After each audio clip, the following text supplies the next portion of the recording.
So the film Monty is about 6 men from Yorkshire, Sheffield.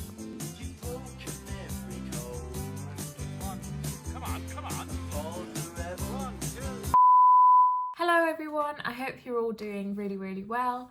I'm back with my first ever film review video. This week I have introduced myself and the fact that I'll be posting videos on YouTube. I've done a book review. I read The Nightingale by Christian Hannah, and there's a book review up on my channel, hopefully by now. And then this is my first film review. So just a bit of background, I was on Pinterest and I thought, new year, maybe new me, let me do some challenges. So I was initially out to look for a book challenge because I love reading sort of themed books and following a theme to keep myself more focused. But as I was looking at the book challenges, I found a really cool list of films to watch. So it's 52 films, which means one film a week, which I think I can manage. And yeah, so I have started that challenge and I will link it down below so that you guys can do it with me. I'd really enjoy that, and I'd really like to see the sort of films that you are watching as well.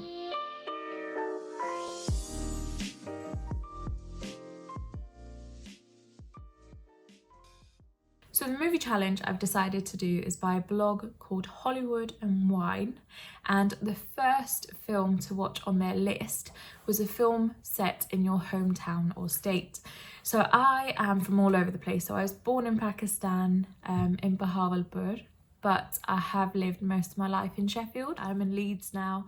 But yeah, like I said, Sheffield was the place I lived in the longest. So I had quite a few films to choose from. So I was torn between a film called When Saturday Comes, starring Sean Bean. It was about Sheffield United, but then I thought I'd lose interest.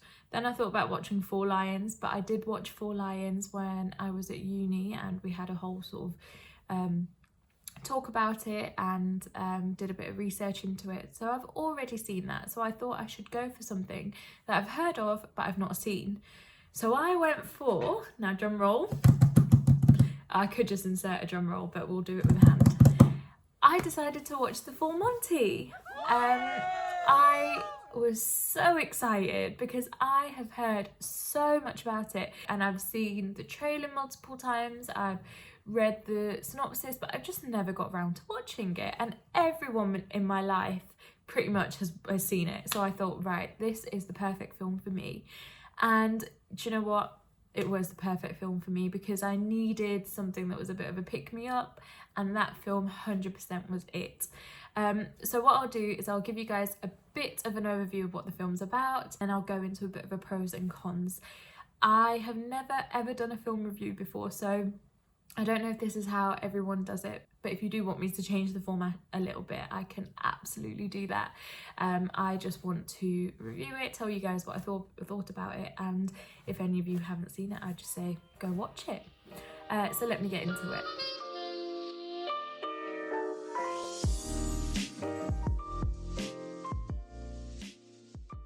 So The Full Monty is about 6 men from Sheffield. People usually just say Yorkshire, but we can say Sheffield. So 6 men from Sheffield who don't have jobs. They just go to a job club and they just need to find a way to make quick money. And the main character, played by Robert Carlyle, he also has a little son, and he will lose custody of his son if he can't make, I think it's something like £700, and give it to the mother of his child to support the child. So he's quite desperate, and one day him and his friend, played by Mark Addy, they see an advert for Chippendale dancers in the city, and they go and have a look, and they see that it's absolutely sold out and there's women everywhere screaming, and it's something like £10 a ticket. So they think, why don't we do that? Why don't we become strippers? So they gather some other people from the job club and they recruit other people. So in total there are 6 men who are then practicing to dance in front of lots and lots of people and to do a striptease essentially.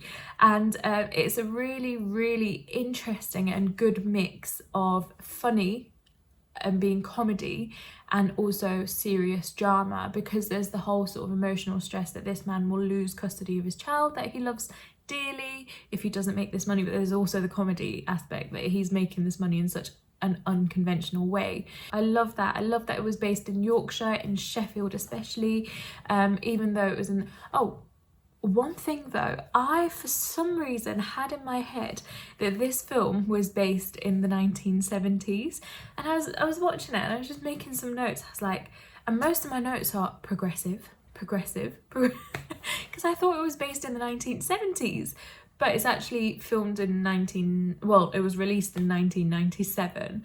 So I just saw that after the film and I was baffled. I was like, right, that explains a lot of things. But it didn't change much. I still absolutely loved the film.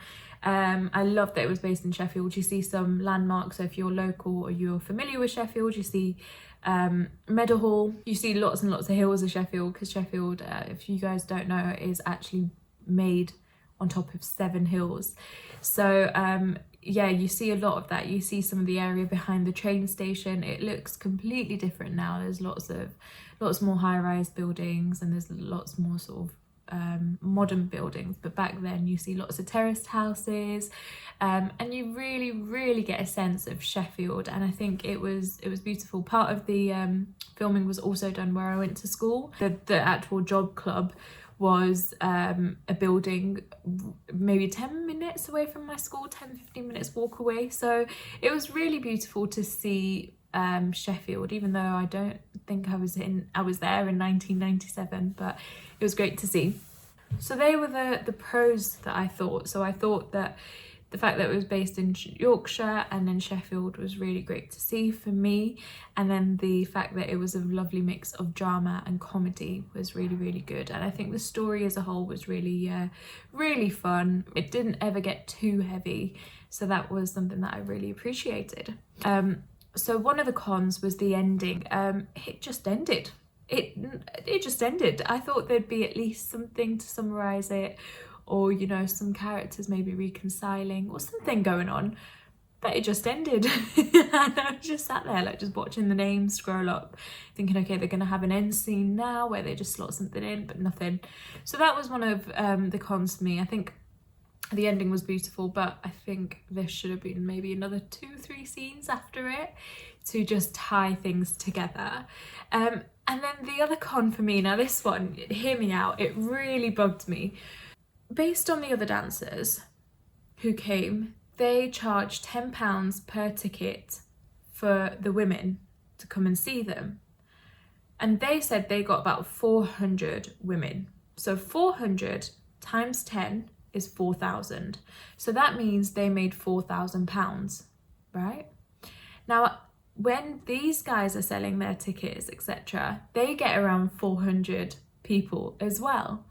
So that's 400 times, say they put their prices at £10, that's 400 times 10. So that's £4,000. Now, I know that sounds like a lot of money, but then you think about this, there's 6 of them. So firstly, that 4,000 is being split by 6 of them. So that's only £666 each. Now, I remember Robert Carlyle's character, he has to pay £700 to his son's mum. So he actually hasn't even made the money that he needs to pay. Never mind any extras. He hasn't even made the money he needs to pay the mum. So that's a bit of a red flag. And then it's not like they're all going to get to keep their 666. They have to pay the guy who was at the venue. They have to maybe pay some taxes. I don't know how stripping works. Do you pay taxes? And there are other costs, you know, the costs for their clothes. Not that there were many, but they all had this sort of similar uniform on, etc. So there's costs for the clothes. There's costs for the music system they borrowed. There's other costs. So really, they're just taking about £400, £500 each, which is a lot. But with what I thought they were going to get, I thought they were going to walk away with thousands. So that was one thing that blew my mind, that they've done all this and the main guy can't even pay £700 to the mum because he's not made enough. I didn't want to think about it like that. I really didn't. I just wanted to enjoy the film. I wanted to enjoy the sentiment that they made money and they enjoyed themselves, but I couldn't do it like that. So they were my two cons, that the ending was abrupt and the fact that they didn't make enough money. Unless they do this over and over again, but I think they reiterate that they're only doing this one time and one time only. So that was a bit of a con for me, but overall it was just a laugh. I really enjoyed it. Really easy watching. I think it's only an hour and a half or 1 hour 31, something like that. So quite a short film, really easy to watch. And it's based in Sheffield. So if you're my fellow Sheffielders or Yorkshire people, or not, just go and give it a go and you might see some places that seem quite familiar. But that's all from me with this film review. I don't actually currently have an intro or an outro, but I'm hoping to have one of them soon. We'll see. So sorry if this just feels a bit mismatched. But yeah, thank you so much for watching. I will be hopefully back next week with another book review, another film review, and potentially a product review. But enjoy, have a lovely day, and I will see you soon. Bye.